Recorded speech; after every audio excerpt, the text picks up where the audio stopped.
The Glove Convenience Sling is sometimes generically known as an access sling or a toileting sling, although it can be used for other tasks and other styles of sling can be used for toileting, particularly when more support is required. Generally, a toileting or access sling should only be used from the bed if the back support of the bed is raised.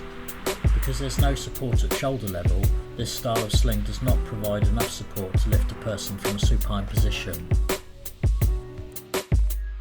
Raise the backrest of the bed to bring the person to be lifted into a sitting position.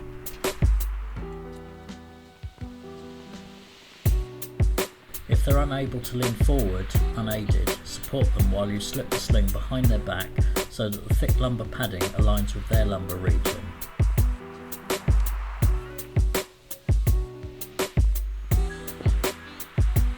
Secure the chest band with the hook and loop fastening.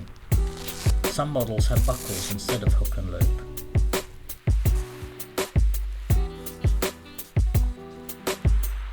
Pass the padded leg supports under and up between the thighs.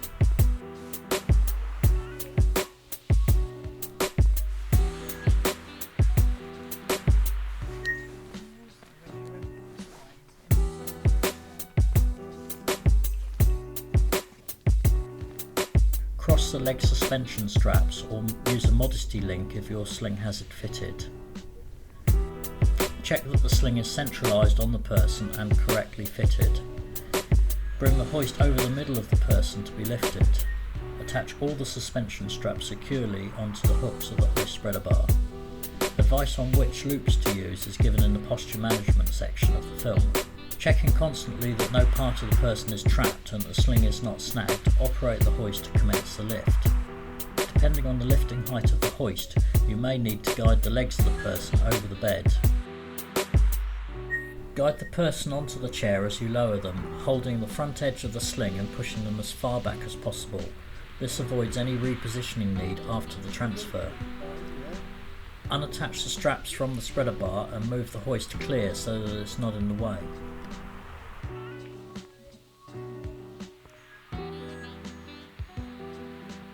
One side at a time, remove the leg supports of the sling by folding under itself and drawing it through so that it slides against itself rather than against the person's skin.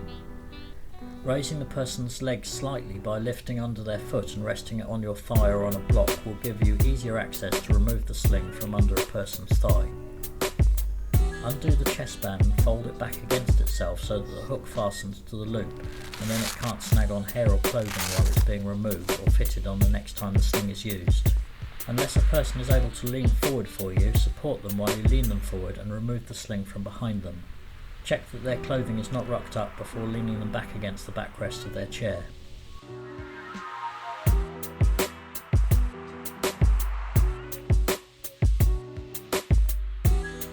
Ask the person to be lifted if they can lean forwards for you or support them while you lean them forwards. Insert the sling down between the person's back and the backrest of the chair so the thick lumbar padding is aligned with their lumbar region. The underarm padding should come comfortably under the person's arm if you've got the sling down their back far enough. Secure the chest band with the hook and loop fastening. Some models have buckles instead of hook and loop. Bring the padded leg supports of the sling around and carefully pass the leg supports under and up between the thighs. Raising the sling's legs slightly by lifting under their foot and resting it on your thigh or on a block will give you easier access to slide the leg support of the sling from their thigh.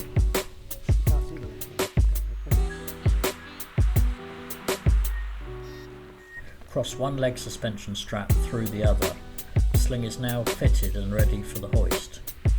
Bring the hoist to the person to be lifted with the spreader bar below the level of their face. Attach the leg suspension straps securely to the hooks of the hoist spreader bar and then the shoulder suspension straps. Advice on which loops to use is given in the posture management section of this film. Checking constantly that no part of the person is trapped and that the sling is not snagged anywhere, operate the hoist to commence the lift. Bring the bed height to its lowest position and set the bed profile to a sitting position. Move the hoist to position the person so that the bottom is halfway down the bed. You may need to guide their legs over the bed if the hoist doesn't lift high enough to clear them. As you lower the person, guide their lower legs down the bed so that they don't buckle underneath. Stop lowering when the sling straps are all slack and disattach them from the spreader bar. Move the hoist away so that it's not in your way. Fold the end of each padded leg support under itself under the person's thigh and carefully draw them out from under their legs. Undo the chest band and fold it back onto itself so that the hook fastens to the loop and then it can't snag on hair or clothing while it's being removed or fitted the next time that it's used. Ask the person to lean forwards or support them while you slip the sling out from behind them.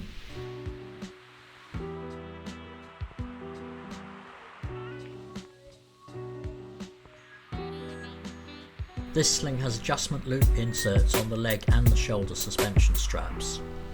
Using the leg suspension straps on their longest position and the shoulder suspension straps in their shortest position will give the most upright sitting posture. Using the leg suspension straps in their shortest position and the shoulder straps in their longest position will give the most reclined position. An upright sitting position can make it easy to position a person in the chair, but increases pressure under the thighs. A reclined posture is more comfortable for the person in the sling, but can often make it difficult to position a person in the chair.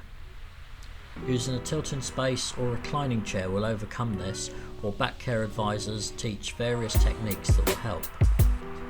The optimum position for a person should be assessed by a back care advisor, an occupational therapist or another competent clinician at the time of prescribing the sling.